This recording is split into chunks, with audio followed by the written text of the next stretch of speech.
I would say that, women should come forward to contribute to various activities. So I can sense it that your company is more of a customer oriented, is it? Of course, yes. So what are the biggest challenges you face? All right, welcome to Business Matter podcast, and today we are having Miss Cynthia Jones from ECDS, and we are going to know some sort of insights of a company. All right, so first I would like to welcome you here. Thank you, and How are you feeling? I am excited. All right. So, just a couple of questions I want to ask you. The one is, how did you secure your first customers or clients?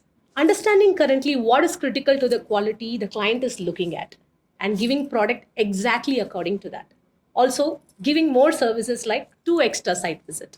So, I can sense it that your company is more of a customer oriented, is it? Of course, yes. Okay. One more question is, how do you differentiate your brand in a competitive market? Desire to find new solution to make life better of the people. Constant desire and the stronger determination to succeed. So, Cynthia, I would like to welcome you one more time. This podcast is very informal. We just have some couple of questions, personally or professionally. So, you are working in CECDS, correct? Correct. Okay. So, being in a company where you are united with a customer, with a client, which is foreigner to us, for we Indian people, like South Korean clients you're having, or South Korean business partners you're having. So, what are the biggest challenges you face, and what is the biggest motivation for you to work in this field? I need to answer about the motivation. Motivation is we are giving a unique solution to the market, which is need of the hour, because we are contributing more on the decarbonization side, and that is the motivation that we have. Challenges is there is a huge sort of understanding that customers have, right? So they don't understand what decarbonization is, right? So that is a big challenge that we face, and we have to educate them first to even position the product. Okay, so you mentioned this decarbonization, and you already mentioned that people don't really get this idea. What is it? So can you please give a brief or crisp description about the decarbonization? All right. So what we do to the earth is day-to-day basis we emit a lot of carbon, starting from your cooking, driving, using your gadgets, whatnot. So this emits a lot of carbon, and technically it pollutes the environment and ended up in the global warming, right? So it is actually completely polluting the environment.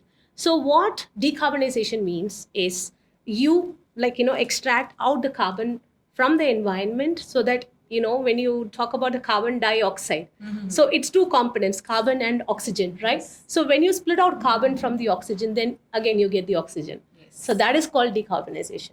Okay, okay. And one last question. So I can perceive this from your personality that you seem to be very independent, very self created woman. So is there any advice or anything you want to give to the women who are watching this podcast?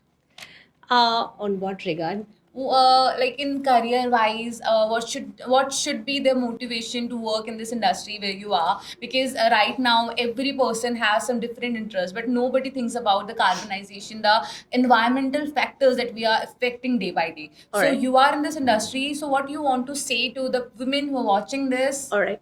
So women should think about decarbonization, because charity starts at the home. Yes. So you need to educate your kids, of course, your people at your family about the decarbonization. And right now it has been mandated in the education.